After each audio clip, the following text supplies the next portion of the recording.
എല്ലാവർക്കും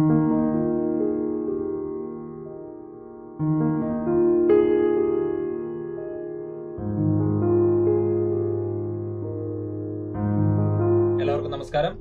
ഞാൻ Sijo, Voyager of കേരളയുടെ മറ്റൊരു എപ്പിസോഡിലേക്ക് എല്ലാവർക്കും സ്വാഗതം. കഴിഞ്ഞ എപ്പിസോഡിൽ നിങ്ങൾ കണ്ടു എങ്ങനെ ഈസി ആയിട്ട് ഷിപ്പിൽ അപ്ലൈ ചെയ്യാം, അതുപോലെ തന്നെ എന്തൊക്കെ ഡോക്യുമെന്റ്സ് ആണ് വേണ്ടതെന്ന്. ഒപ്പം നമ്മൾ കിച്ചൺ ഡിപ്പാർട്ട്മെന്റിനെ കുറിച്ച് സംസാരിക്കുകയും ചെയ്തു. അപ്പോൾ ഈ എപ്പിസോഡിൽ നമ്മൾ സംസാരിക്കാൻ പോകുന്നത് ബാക്കിയുള്ള ഡിപ്പാർട്ട്മെന്റ്സിനെ കുറിച്ചാണ്. അപ്പം ചാനൽ സബ്സ്ക്രൈബ് ചെയ്യാത്തവർ സബ്സ്ക്രൈബ് ചെയ്യുക, ബെൽ ബട്ടൺ അമർത്തുക, ലൈക്ക് ചെയ്യുക, നിങ്ങളുടെ അഭിപ്രായങ്ങളും നിർദ്ദേശങ്ങളും ഒപ്പം പറയുക.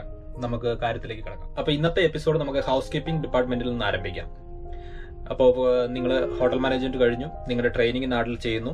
അതിനുശേഷം നിങ്ങൾ എവിടെയെങ്കിലും നാട്ടിൽ ട്രെയിനിങ്ങും കാര്യങ്ങളും, അതുപോലെ തന്നെ ഏതെങ്കിലും ഹോട്ടലുകളിൽ 5 സ്റ്റാർ ഹോട്ടലുകളിൽ വർക്ക് ചെയ്ത എക്സ്പീരിയൻസ്, അതൊക്കെയാണ് ഇമ്പോർട്ടൻസ്. പിന്നെ നിങ്ങളുടെ ഇംഗ്ലീഷ് ഫ്ലുവൻസി അതും അറിഞ്ഞിരിക്കണം. അതായത് ഹൗസ് കീപ്പിംഗിൽ വളരെ ഇമ്പോർട്ടൻ്റ് ആണ് ഗസ്റ്റുമായിട്ട് കമ്മ്യൂണിക്കേഷൻ, അത് ഒരു ഇമ്പോർട്ടൻ്റ് ആണ്. പിന്നെ നിങ്ങൾ ഇന്റർവ്യൂ കഴിഞ്ഞു, നിങ്ങൾ പാസ്സായി, നിങ്ങൾ ഷിപ്പിലേക്ക് ജോയിൻ ചെയ്യാൻ വരുവാണെങ്കിൽ വന്നു കഴിഞ്ഞാൽ നിങ്ങൾക്ക് കിട്ടുന്ന പൊസിഷൻ എന്ന് പറഞ്ഞാൽ നേരെ അവർ ക്യാബിൻ സ്റ്റീവാർഡ് ആയിട്ടുള്ള ഒരു പൊസിഷൻ അവർ തരില്ല. കാരണം ലാൻഡിൽ ചെയ്ത എക്സ്പീരിയൻസും ഷിപ്പിലെ എക്സ്പീരിയൻസും വ്യത്യാസമായിട്ടുള്ളത് കൊണ്ടാണ്. കാരണം നിങ്ങൾക്ക് ഒത്തിരി കാര്യങ്ങൾ പഠിക്കാനുണ്ടാവും ഷിപ്പിൽ വന്നു കഴിയുമ്പോൾ. അപ്പം നിങ്ങൾക്ക് ആദ്യം അവർ ചിലപ്പോൾ തരുന്നത് പബ്ലിക് ഏരിയ ആയിരിക്കും, ഒന്നെങ്കിൽ അല്ലെങ്കിൽ ഓഫീസേഴ്സ് റൂംസ് ക്ലീനിങ്, അങ്ങനെയൊക്കെയുള്ള ഓരോ ഇതായിരിക്കും തരുന്നത്. ക്രൂ ഏരിയ, അങ്ങനെ പതുക്കെ പതുക്കെയാണ് നിങ്ങൾ മുന്നോട്ട് വരികയുള്ളൂ. പിന്നെ ഞാനിപ്പോൾ കണ്ടുവരുന്ന ഒരു സിസ്റ്റം ഷിപ്പിൽ മിക്ക കമ്പനികളും പ്രിഫറൻസ് കൊടുക്കുന്നത് ഫീമെയിൽ സ്റ്റുവാർഡ്സ് ആണ്. കാരണം എന്താണെന്ന് ചോദിച്ചാൽ അത് കമ്പനിയുടെ ഒരു പോളിസി ആയിരിക്കാം, എന്താണെന്ന് എനിക്ക് കറക്റ്റ് അറിയില്ല. പക്ഷെ ഇപ്പം കൂടുതലും കാണുന്ന ക്യാബിൻ അറ്റൻഡൻസ് വരുന്നത് ഗേൾസ് ആണ്. പിന്നെ അസിസ്റ്റന്റ് ആയിട്ടുള്ള ആൾക്കാരാണ് മെയിൽ ആയിട്ടുള്ള ആൾക്കാരും വരുന്നത്. അപ്പൊ അതുകൊണ്ട് ആണുങ്ങളെ സംബന്ധിച്ച് ഇപ്പൊ ആ ഒരു പോസ്റ്റിംഗ് കിട്ടാൻ ഇച്ചിരി ബുദ്ധിമുട്ടാണ്. മിക്ക കമ്പനികളിലും കൂടുതലും അവർ പ്രിഫർ ചെയ്യുന്ന ഗേൾസിനെയാണ്. എന്നിരുന്നാൽ പോലും നിങ്ങൾക്ക് ആ ലെവലിലേക്ക് വരാൻ പറ്റും, കുറച്ച് ടൈം എടുക്കും എന്നുള്ളതേ ഉള്ളൂ. പിന്നെ വർക്ക് സ്പീഡ് അത് വളരെ ഇമ്പോർട്ടൻ്റ് ആണ്. നിങ്ങൾക്ക് ഞാൻ കഴിഞ്ഞ കിച്ചൺ ഡിപ്പാർട്ട്മെന്റിന്റെ കാര്യം പറഞ്ഞ പോലെ തന്നെ ഷിപ്പിൽ വർക്ക് ചെയ്യുമ്പോൾ ഉള്ള സ്പീഡ് അത് നമ്മൾ വളരെ ഡിഫറെൻ്റ് ആണ് നമ്മുടെ നാട്ടിലെ ഹോട്ടലുകളിൽ വർക്ക് ചെയ്യുന്നതിനെ അപേക്ഷിച്ച്. അതുകൊണ്ട് നമ്മൾ അതിനെക്കുറിച്ച് കൂടുതൽ നമ്മൾ ചിന്തിക്കണം, നമ്മൾ പ്രാക്ടീസ് ചെയ്യണം, അതിന് ഏബിൾ ആയിരിക്കണം നമ്മൾ ചെയ്യാൻ വേണ്ടി. പിന്നെ നമ്മുടെ പെർഫോമൻസിന് അനുസരിച്ചാണ് നമുക്ക് പ്രൊമോഷനും കാര്യങ്ങളും ഒക്കെ കിട്ടുന്നത്. നമ്മൾ അതുപോലെ തന്നെ സാലറി എല്ലാ ഡിപ്പാർട്ട്മെന്റും ബേസിക് ആയിട്ടുള്ള ഒരു സാലറി ഉണ്ടാവും. കാരണം നിങ്ങൾ എനിക്ക് തോന്നുന്നൊരു 40,000 ഇതിലായിരിക്കും തുടങ്ങുന്ന സാലറി. 30 മിക്ക കമ്പനികളും അങ്ങനെ തന്നെയാണ് വരുന്നത്. അപ്പം സാലറിയുടെ കാര്യത്തിൽ കുഴപ്പമില്ല. പക്ഷേ നിങ്ങളൊരു സ്റ്റീവാർഡ് ആ ഒരു ലെവലിലേക്ക് വരണമെങ്കിൽ, ക്യാബിൻ ഗസ്റ്റിന് നേരിട്ട് സർവീസ് ചെയ്യുന്ന ആ ഒരു ലെവലിലേക്ക് വരണമെങ്കിൽ ഇച്ചിരി ടൈം എടുക്കും. അത് കഴിഞ്ഞ് നിങ്ങൾക്ക് അതുപോലെ തന്നെ ടിപ്പും കാര്യങ്ങളും ഒക്കെ കിട്ടണമെങ്കിൽ ആ ഒരു ലെവലിൽ വരണം. അതാണ് ഇമ്പോർട്ടൻ്റ്. അപ്പം അതുകൊണ്ട് നിങ്ങൾ പ്രിപ്പയർ ചെയ്യുക. നിങ്ങൾക്ക് ഫസ്റ്റ് ആ ഒരു പോസ്റ്റിംഗ് കിട്ടില്ല, പതുക്കെ പതുക്കെ കിട്ടുള്ളൂ. അതുകൊണ്ട് നിങ്ങൾക്ക് താഴേത് തന്നെ ഷിപ്പിൽ വന്നു കഴിഞ്ഞാൽ നിങ്ങളുടെ ജോബ് ആരംഭിക്കേണ്ടതായിരിക്കും. സോ അടുത്ത ഡിപ്പാർട്ട്മെന്റ് എന്ന് പറയുമ്പോൾ നമുക്ക് റിസപ്ഷൻ ഡിപ്പാർട്ട്മെന്റിനെ കുറിച്ച് സംസാരിക്കാം. ഷിപ്പിലെ റിസപ്ഷൻ ഡിപ്പാർട്ട്മെന്റ് എന്ന് പറയുമ്പോഴത്തേക്കും നമ്മുടെ ഹോട്ടലുകളിലൊക്കെ പോലെ തന്നെ ഓൾമോസ്റ്റ് സിമിലർ ആണ്. ഗസ്റ്റിനെ ഇൻവൈറ്റ് ചെയ്യുന്നതും എല്ലാം സെയിം ആണ്. പിന്നെ ഒരു കാര്യം എന്ന് പറയുന്നത്, മോസ്റ്റ്ലി നമ്മൾ ഷിപ്പിലേക്ക് അപ്ലൈ ചെയ്യണമെങ്കിൽ നമ്മൾ ഇംഗ്ലീഷ് കൂടാതെ മറ്റൊരു ഇന്റർനാഷണൽ ലാംഗ്വേജും കൂടെ അറിഞ്ഞിരിക്കണം. അത് മോസ്റ്റ്ലി ഞാൻ കണ്ടുവരുന്നത് സ്പാനിഷ് ഒരു ഇത് പ്രിഫറൻസ് വരുന്നുണ്ട്, ഇംഗ്ലീഷ് സ്പാനിഷ്, അതുപോലെ തന്നെ ഇംഗ്ലീഷ് ഫ്രഞ്ച് വരാം. ഇപ്പൊ നിങ്ങൾ അതുപോലെ തന്നെ അങ്ങനെയുള്ള കമ്പനികൾക്ക് അപ്ലൈ ചെയ്യുമ്പോൾ, അതുപോലെ തന്നെ ജർമ്മൻ, ഇംഗ്ലീഷ് ജർമ്മൻ അങ്ങനെയും വരാം. അതായത് ജർമ്മൻ കമ്പനീസ് പാസഞ്ചേഴ്സ് ഉള്ള ഷിപ്പുകളിൽ ജർമ്മൻ അങ്ങനെയും വരാം. അപ്പൊ അത് നമ്മുടെ ഇതനുസരിച്ചിരിക്കും. നമ്മൾ എത്രത്തോളം നമ്മളൊരു ലാംഗ്വേജും കൂടെ അല്ലെങ്കിൽ ഒന്നിലധികം ലാംഗ്വേജുകൾ പഠിക്കാൻ ഇൻട്രസ്റ്റ് ഉള്ളവരാണെങ്കിൽ തീർച്ചയായിട്ടും നിങ്ങൾക്ക് ചാൻസുകൾ കൂടുതലുണ്ട്. അപ്പം വേക്കൻസികൾ കുറവാണ്. ഷിപ്പില് ഫ്രണ്ട് ഡെസ്ക് ഡിപ്പാർട്ട്മെന്റിലേക്ക് വരുമ്പോൾ വേക്കൻസികൾ കുറവെന്ന് പറഞ്ഞു കഴിഞ്ഞാൽ നമ്മുടെ ഹൗസ് കീപ്പിംഗ് പോലെയോ അങ്ങനെയുള്ള ഇതില്ല, ഒരു ചെറിയൊരു ഡിപ്പാർട്ട്മെന്റ് ആണ്. അപ്പൊ അതിലുള്ള വേക്കൻസികളും കുറവാണ് വരുന്നത്.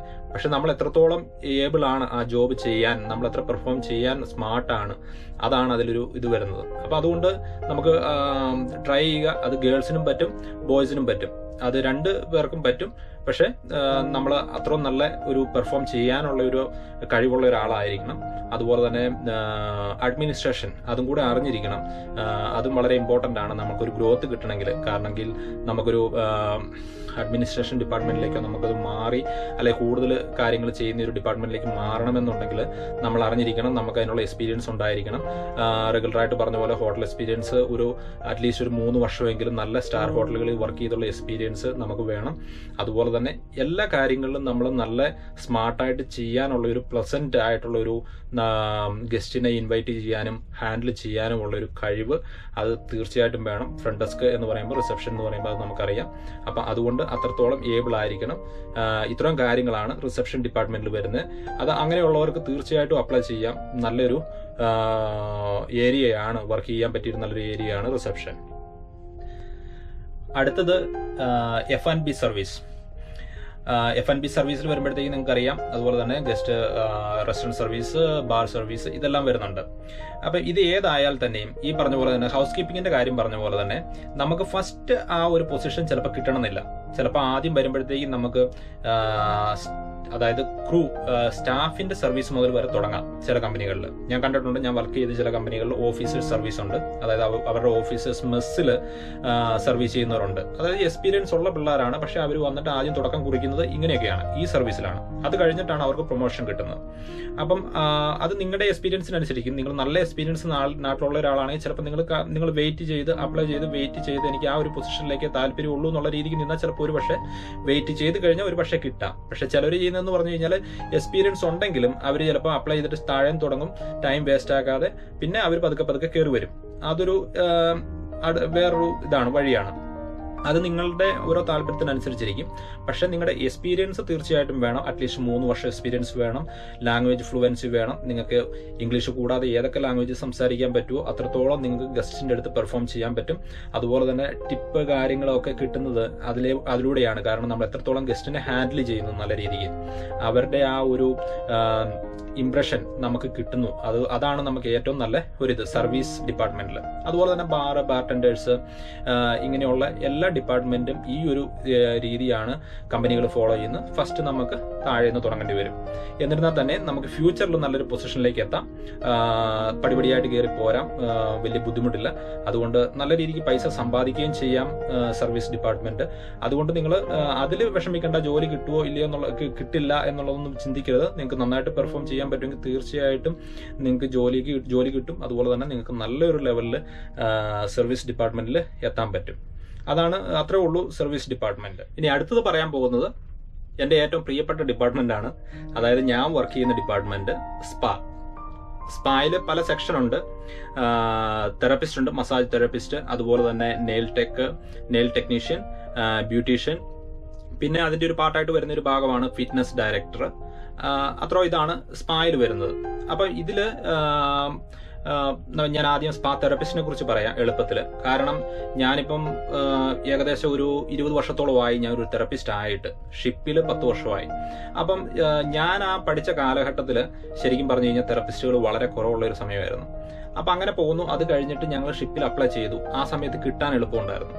ഇപ്പം എന്ന് പറഞ്ഞു കഴിഞ്ഞാൽ തെറപ്പിസ്റ്റിന് വേക്കൻസി, അതായത് മെയിൽ തെറപ്പിസ്റ്റിന് വേക്കൻസി കുറവുള്ള ഒരു സാഹചര്യമാണ്. കിട്ടാൻ ബുദ്ധിമുട്ടാണ്. കാരണം ഞാൻ എൻ്റെ ഫ്രണ്ട്സ് ആയിട്ടുള്ളവർക്ക് ഒത്തിരി പേർക്ക് ട്രൈ ചെയ്തിട്ടുണ്ട്, അവർക്കും കിട്ടുന്നില്ല. അപ്പൊ അങ്ങനെ ഒരു പ്രശ്നമുണ്ട്. കാരണം അവർ ഫീമെയിൽ തെറപ്പിസ്റ്റിനെയാണ് അവർ കൂടുതൽ പ്രിഫർ ചെയ്യുന്ന മിക്ക കമ്പനികളിലും. അപ്പൊ അതുകൊണ്ട് നിങ്ങൾ സ്പാ തെറപ്പിസ്റ്റ് ആയിട്ട് പഠിക്കുന്നുണ്ടെങ്കിൽ ഷിപ്പിൽ അപ്ലൈ ചെയ്യാനൊരു ഇതിലാണെങ്കിൽ നിങ്ങൾ ഒത്തിരി അതിനുവേണ്ടി നിങ്ങൾ ട്രൈ ചെയ്യുന്നതിന് കുഴപ്പമില്ല. പക്ഷെ നിങ്ങൾ ആ ഒരു സ്വപ്നത്തോടു കൂടി നിങ്ങൾ പഠിച്ചിട്ട് കാര്യമില്ല ഇപ്പം. കാരണം ഒത്തിരി വേക്കൻസികൾ കുറവാണ്. ഇപ്പം ഞങ്ങളൊക്കെ അന്ന് വർക്ക് ചെയ്ത് ഷിപ്പിലെ എക്സ്പീരിയൻസ് ഉള്ളത് കൊണ്ട് മാത്രം കണ്ടിന്യൂ ചെയ്ത് പോകുന്നതാണ്. കാരണം കമ്പനികൾ ചോദിക്കുന്നത് മെയിൽ തെറപ്പിസ്റ്റ് ഒക്കെ ആണെങ്കിൽ അവർ ചോദിക്കുന്നത് മുൻ എക്സ്പീരിയൻസ് അവർ ചോദിക്കും ഷിപ്പിലെ. അപ്പം നമുക്ക് കാണിക്കാനില്ലെങ്കിൽ അവർ ചിലപ്പം തരാൻ ചാൻസ് കുറവാണ്. അപ്പം അതുകൊണ്ട് ഒരു 75% കമ്പനികളും ഫീമെയിൽ തെറപ്പിസ്റ്റിനെയാണ് വെക്കുന്നത്. ഇപ്പം ഞങ്ങൾക്ക് പോലും ചില കമ്പനികളിൽ വർക്ക് ചെയ്യാൻ പറ്റില്ല, കാരണം അവർ ഫീമെയിൽ തെറപ്പിസ്റ്റ് മാത്രമേ ഉള്ളൂ. അപ്പൊ അതുകൊണ്ട് നമ്മളൊന്ന് ശ്രദ്ധിക്കുക. മെയിൽ തെറപ്പിസ്റ്റ് ഷിപ്പിലേക്ക് വരുന്നതിന് മുമ്പ് അല്ലെങ്കിൽ അവരൊരു കോഴ്സ് ചെയ്യുന്നതിന് മുമ്പ് ഷിപ്പിന്റെ സ്വപ്നവുമായിട്ട് ചെയ്യുന്നുണ്ടെങ്കിൽ അല്ലെങ്കിൽ നിങ്ങൾ വേറെ ഒരു സെക്ഷൻ ആക്കുക. അപ്പൊ അതില് പിന്നെ ഞാൻ പറയാത്തൊരു സെക്ഷൻ ഉണ്ട്, ഹെയർ ഡ്രസ്സിങ്. അതും ആണുങ്ങൾക്ക് മെയിലിന് ചെയ്യാം. അത് ഏത് ഷിപ്പിൽ വേണമെങ്കിലും നിങ്ങൾക്ക് പോകാം. അപ്പം ഹെയർ ഡ്രസ്സിങ് നിങ്ങൾക്ക് ചെയ്യാൻ പറ്റും. അതുപോലെ തന്നെ ഇതിൽ നെയിൽ ടെക്നീഷ്യൻ, അതുപോലെ ബ്യൂട്ടീഷ്യൻ. അപ്പം നിങ്ങൾ നെയിൽ ടെക്നീഷ്യനും ബ്യൂട്ടീഷ്യനും ആണെങ്കിൽ നിങ്ങൾ സാധാരണ ഒരു ഇൻസ്റ്റിറ്റ്യൂട്ടിൽ പോയിട്ട് പഠിച്ചിട്ടുള്ള ഒരു സർട്ടിഫിക്കറ്റ് കൊണ്ട് കാര്യമില്ല. നിങ്ങൾ നല്ല രജിസ്റ്റേർഡ് ആയിട്ടുള്ള ഇൻസ്റ്റിറ്റ്യൂട്ട്, ആ ഇൻസ്റ്റിറ്റ്യൂട്ടിൽ പഠിച്ച് നല്ല എക്സ്പീരിയൻസ് കരസ്ഥമാക്കിയതിന് ശേഷം മാത്രമാണ് ഷിപ്പിലേക്ക് വരേണ്ടത്. അപ്പം നല്ല നല്ല ഇൻസ്റ്റിറ്റ്യൂട്ടുകളുണ്ട്, രജിസ്റ്റേർഡ് ആയിട്ടുള്ള നല്ല ഇന്റർനാഷണൽ സർട്ടിഫിക്കറ്റ് ഉള്ള ഇൻസ്റ്റിറ്റ്യൂട്ടുകളുണ്ട്. അപ്പം അതുകൊണ്ട് നിങ്ങൾ അവിടെ പഠിക്കുവാണെങ്കിൽ ചിലപ്പോൾ നിങ്ങൾക്ക് ക്യാമ്പസ് ഇന്റർവ്യൂസ് വരെ ഉണ്ടാവും ഷിപ്പുകളുമായിട്ട് ഡയറക്റ്റ്. അപ്പം നിങ്ങൾക്ക് കമ്പനികളിൽ ജോയിൻ ചെയ്യാൻ എളുപ്പമുണ്ടാവും, നിങ്ങൾക്ക് ജോലി കിട്ടാൻ എളുപ്പമുണ്ട് ഷിപ്പിൽ. അപ്പം അത്രയാണ് നമ്മുടെ സ്പായിൽ വരുന്നത്. അതുപോലെ തന്നെ ഫിറ്റ്നസ് എന്ന് പറയുമ്പോഴത്തേക്കും ഇത് പറഞ്ഞ പോലെ തന്നെ നമ്മൾ സാധാരണ ഒരു ഫിറ്റ്നസ് ഡയറക്ടറുടെ കീഴിൽ നിന്ന് എക്സ്പീരിയൻസ് കിട്ടുന്നതല്ല അതിൻ്റെ ആവശ്യം. നമ്മൾ ഒത്തിരി അതിൽ പഠിക്കാനുണ്ട്. അതായത് നമ്മൾ ഡയറ്റീഷ്യൻ, അതുപോലെ തന്നെ ഒത്തിരി കാര്യങ്ങൾ, ന്യൂട്രീഷ്യൻസ്, ഇങ്ങനെ ഒത്തിരി കാര്യങ്ങൾ നമ്മൾ അറിഞ്ഞിരിക്കണം. പല സെമിനാറുകൾ നമ്മൾ ഹാൻഡിൽ ചെയ്യണം. അതുപോലെ തന്നെ എക്സ്പേർട്ട് ആയിട്ടുള്ള ക്ലയൻസ് ആയിരിക്കും നിങ്ങൾക്ക് വരുന്നത്. കാരണം അവർക്ക് ചിലപ്പോൾ പേഴ്സണൽ ട്രെയിനേഴ്സ് ഉണ്ടാവും, ഇപ്പം US-ലാണേലും ജർമ്മനിയിലാണേലും ഒക്കെ. അപ്പം അവർ നല്ല അറിവുള്ള ആൾക്കാരാണ്. അവർ ഫിറ്റ്നസ്സിൽ വർക്ക് ചെയ്യുന്ന ആൾക്കാരല്ലെങ്കിലും അവർക്ക് ഓൾറെഡി അവരുടെ ട്രെയിനേഴ്സിൽ നിന്ന് അനുഭവങ്ങളുണ്ടാവും, ഒത്തിരി എക്സ്പീരിയൻസ് ഉണ്ടാവും. അപ്പം നിങ്ങളൊരു കാര്യം പറയുമ്പോൾ അവർക്കതൊരു വിശ്വാസം വരണമെങ്കിൽ നിങ്ങൾ അത്രത്തോളം ആ ഒരു ഫീൽഡിൽ അറിവുള്ള ഒരാളായിരിക്കണം. അതുപോലെ തന്നെ ട്രെയിനിങ് കാര്യങ്ങൾ, പേഴ്സണൽ ട്രെയിനിങ്, ഇതെല്ലാം നിങ്ങൾ കൊടുക്കേണ്ടി വരും. അതുപോലെ തന്നെ യോഗ ചെയ്യേണ്ടി വരും. ഇതെല്ലാം അറിഞ്ഞിരിക്കണം. അപ്പം അതുകൊണ്ട് നിങ്ങൾ അതിന് വരുന്നതിന് മുമ്പ് നിങ്ങൾ ഇങ്ങനെയുള്ള മേഖലകളിലൊന്നും നന്നായിട്ട് ഒരു സ്റ്റഡി ചെയ്യുക. അതുപോലെ തന്നെ യോഗ, അതുപോലെ ഫ്ലെക്സിബിലിറ്റി, അത് നിങ്ങൾക്ക് വളരെ ഇമ്പോർട്ടൻ്റ് ആണ്. അതുകൊണ്ട് നിങ്ങൾ അതിലെല്ലാം ഒന്ന് ശ്രദ്ധിച്ച് അങ്ങനെയുള്ള ആൾക്കാർ ഷിപ്പിലേക്ക് ട്രൈ ചെയ്യുക, നിങ്ങൾക്ക് എളുപ്പം കിട്ടാൻ ചാൻസ് ഉണ്ട്. അപ്പോൾ അത്രയുമാണ്. അതുപോലെ തന്നെ ഷിപ്പിൽ ശരിക്കും നമുക്കൊരു ഫ്രീഡം ഉള്ള ഡിപ്പാർട്ട്മെൻ്റ് ആണ്. കാരണം നിങ്ങൾക്ക് വർക്ക് അവേഴ്സ് ചിലപ്പോൾ കുറവായിരിക്കും. അതുപോലെ തന്നെ നിങ്ങൾക്ക് പുറത്തു പോകാനുള്ള ഒത്തിരി സാഹചര്യങ്ങളുണ്ട്. മറ്റുള്ള ഡിപ്പാർട്ട്മെന്റ്സിനെ അപേക്ഷിച്ച് കുറച്ചുകൂടി ഒരു ഫ്രീഡം ഉള്ള ഒരു ഡിപ്പാർട്ട്മെൻ്റ് ആണ്. അതുകൊണ്ട് നിങ്ങൾ ഫോക്കസ്, നിങ്ങൾക്ക് ഇപ്പം ഇൻട്രസ്റ്റ് ഉള്ളവരാണെങ്കിൽ, പ്രത്യേകിച്ച് ഫീമെയിൽസിന് ഞാൻ പറയുന്നത് സ്പാ ഒരു നല്ലൊരു ഡിപ്പാർട്ട്മെന്റ് ആണ്. നിങ്ങൾക്ക് ഷിപ്പിൽ വന്നു കഴിഞ്ഞാൽ നിങ്ങൾക്കൊരു ലൈഫ് നിങ്ങൾക്കുള്ള ഒരു ഡിപ്പാർട്ട്മെന്റ് ആണ്. പിന്നെ ചില കമ്പനികളുടെ അനുസരിച്ച് വേരിയേഷൻസ് ഉണ്ട്, ഇച്ചിരി പ്രഷർ ഉണ്ടാവും, റീറ്റെയിൽ കാര്യങ്ങളൊക്കെ ചെയ്യണം എന്നുള്ള ഒരു ഇത്. അത് സാരമില്ല. പക്ഷെ നമുക്ക് പൈസ നമുക്ക് സമ്പാദിക്കുന്നുണ്ടെങ്കിൽ തീർച്ചയായിട്ടും നമുക്കത് വർക്ക് ചെയ്യാൻ പറ്റും. അത്രേ ഉള്ളൂ കാര്യങ്ങൾ. അപ്പം അതുകൊണ്ട് അതിൽ പേടിക്കേണ്ട കാര്യമില്ല. അപ്പം അതുകൊണ്ട് കൂടുതലും സ്പാ ഫീൽഡ് കോൺസെൻട്രേറ്റ് ചെയ്യുന്ന മിക്ക കമ്പനികളും കോൺസെൻട്രേറ്റ് ചെയ്യുന്നത് ഫീമെയിൽ തെറപ്പിസ്റ്റുകളെയും ടെക്നീഷ്യൻസിനെയാണ്. അതുകൊണ്ട് മെയിൽ തെറപ്പിസ്റ്റ് നമ്മളൊന്ന് ശ്രദ്ധിക്കുക. നമ്മൾ കോഴ്സ് ചെയ്യുന്നതിന് മുമ്പ് ഷിപ്പിലേക്ക് തന്നെ നോക്കുന്നതാണെങ്കിൽ ചിലപ്പോൾ ഇച്ചിരി ബുദ്ധിമുട്ട് വരാൻ ചാൻസ് ഉണ്ട്. അത് നമ്മളൊന്ന് വിചാരിച്ചാൽ മതി, അല്ലാതെ വേറെ കുഴപ്പങ്ങളില്ല. ഇനി ഒരു ഡിപ്പാർട്ട്മെന്റും കൂടെ ഞാൻ ഉൾപ്പെടുത്താൻ ആഗ്രഹിക്കുന്നു. കാരണം സാധാരണ പൊതുവെ എല്ലാ ഷിപ്പുകളിലും ഇല്ലാത്തൊരു ഡിപ്പാർട്ട്മെന്റാണ്. അതെന്ന് പറഞ്ഞു കഴിഞ്ഞാൽ ഫോട്ടോഗ്രാഫർ. അങ്ങനെ ഒരു മേഖലയും കൂടെ ഷിപ്പിലുണ്ട്. കാരണം ഗസ്റ്റിന്റെ ഫോട്ടോസ് എടുക്കുക, എന്നിട്ട് ഷിപ്പിൽ വെച്ച് തന്നെ പ്രിന്റ് ഔട്ട് കൊടുക്കുക, ഇങ്ങനെയൊക്കെ. അതൊരു ബിസിനസ്, അതൊരു സെയിൽസിന്റെ ഒരു ഭാഗം തന്നെയാണ്. അപ്പം അവർ അതിന് ചാർജ് ചെയ്യുന്നുണ്ട്. അപ്പം അത് ഫീമെയിൽസും മെയിൽസും ചെയ്യാറുണ്ട് ആ ഒരു ജോബ് ഷിപ്പിൽ. അപ്പോൾ അതുകൊണ്ട് നിങ്ങൾക്ക് ട്രൈ ചെയ്യാം. നല്ല ഫോട്ടോഗ്രാഫേഴ്സ് ഉണ്ടെങ്കിൽ അത് നിങ്ങളുടെ എക്സ്പീരിയൻസ് ആണ് അവർ കമ്പനി നോക്കുന്നത്. അതുപോലെ തന്നെ ലാംഗ്വേജ്, ഇംഗ്ലീഷ് നോളജ് നോക്കുന്നുണ്ട്. അപ്പം ഇംഗ്ലീഷ് സംസാരിക്കേണ്ട ഷിപ്പുകളാണെങ്കിൽ അതെ. അതുപോലെ തന്നെ ഇപ്പം ജർമ്മനോ അങ്ങനെയൊക്കെ ആണെങ്കിൽ നിങ്ങൾക്ക് ട്രൈ ചെയ്യാനാണെങ്കിൽ നിങ്ങൾ ജർമ്മൻ അറിഞ്ഞിരിക്കണം, അല്ലെങ്കിൽ മറ്റുള്ള ലാംഗ്വേജുകൾ അറിഞ്ഞിരിക്കണം എന്ന് മാത്രമേ ഉള്ളൂ. അപ്പോൾ അതിന് പ്രത്യേക വേറെ എക്സ്പീരിയൻസ് ഒന്നും അവർ ആവശ്യപ്പെടുന്നില്ല. നിങ്ങളുടെ എക്സ്പീരിയൻസ്, നിങ്ങളൊരു ഫോട്ടോഗ്രാഫർ ആണെന്നുള്ള തെളിയിക്കാനുള്ളൊരു എക്സ്പീരിയൻസ്, അല്ലെങ്കിൽ നിങ്ങൾ പഠിച്ച ഇൻസ്റ്റിറ്റ്യൂട്ട്, അല്ലെങ്കിൽ ഫോട്ടോഗ്രാഫി പഠിച്ച ഒരു ഇൻസ്റ്റിറ്റ്യൂട്ടിന്റെ സർട്ടിഫിക്കറ്റ് ഉണ്ടെങ്കിൽ അതും കാണിക്കേണ്ടി വരും. അത് എല്ലാത്തിനും വേണ്ടതെന്ന് പറഞ്ഞു കഴിഞ്ഞാൽ ഒരു ഇൻസ്റ്റിറ്റ്യൂഷന്റെ സർട്ടിഫിക്കറ്റ് ആണ് വളരെ ഇമ്പോർട്ടന്റ്. പിന്നെ നിങ്ങളുടെ എക്സ്പീരിയൻസും ആണ്. അത്രത്തോളമാണ് ഇപ്പൊ ഹോട്ടൽ ഡിപ്പാർട്ട്മെന്റിൽ ഞാൻ പറയുന്നത്. കാരണം ഞാൻ ടെക്നിക്കൽ സൈഡ് ഒന്നും ഞാൻ പറയുന്നില്ല. കാരണം എന്താണെന്ന് ചോദിച്ചാൽ നമ്മൾ പാസഞ്ചർ ഷിപ്പിൽ എല്ലാവരും നോക്കുന്ന ഹോട്ടൽ മാനേജ്മെന്റ് കഴിഞ്ഞതാണ്. അപ്പം ഞാൻ ഈ ഹോസ്പിറ്റാലിറ്റി ഡിപ്പാർട്ട്മെന്റിൽ വർക്ക് ചെയ്യുന്നത് കൊണ്ടാണ് ഞാൻ ഈ ഹോട്ടൽ ഡിപ്പാർട്ട്മെന്റിനെ കുറിച്ച് മാത്രം പറയുന്നത്. ടെക്നിക്കൽ സൈഡ് ഒത്തിരി വേക്കൻസികളുണ്ട്. അപ്പോൾ ഈ ടെക്നിക്കൽ ഡിപ്പാർട്ട്മെന്റ് ചെയ്യുന്നവരെ സംബന്ധിച്ച് അവർക്കറിയാം എങ്ങനെയാണ് വേക്കൻസി കാര്യങ്ങൾ എന്നുള്ളത്. പക്ഷെ ഹോട്ടൽ മാനേജ്മെന്റോ അല്ലെങ്കിൽ ഒരു മസാജ് തെറപ്പിസ്റ്റോ അല്ലെങ്കിൽ സ്പാ തെറപ്പിസ്റ്റോ ഇങ്ങനെയൊക്കെ ഉള്ളവർക്ക് ഷിപ്പിലെ വേക്കൻസികളെ കുറിച്ച് അറിയത്തില്ല. അതുകൊണ്ടാണ് ഞാൻ ഈ ഒരു എപ്പിസോഡ് ഞാൻ ചെയ്തത് നിങ്ങൾക്ക് വേണ്ടി. അപ്പം നിങ്ങൾക്ക് അത് ഇഷ്ടമായെന്ന് വിചാരിക്കുന്നു. അതുപോലെ തന്നെ നിങ്ങളുടെ കമന്റ്സുകൾ, പോരായ്മകളെ കുറിച്ച് തീർച്ചയായിട്ടും നിങ്ങൾക്ക് പറയാം. അതുപോലെ തന്നെ സബ്സ്ക്രൈബ് ചെയ്യുക. ഞാൻ ആദ്യം പറഞ്ഞ പോലെ തന്നെ നിങ്ങളുടെ സപ്പോർട്ട് തന്നെയാണ് ഏറ്റവും വലുത്.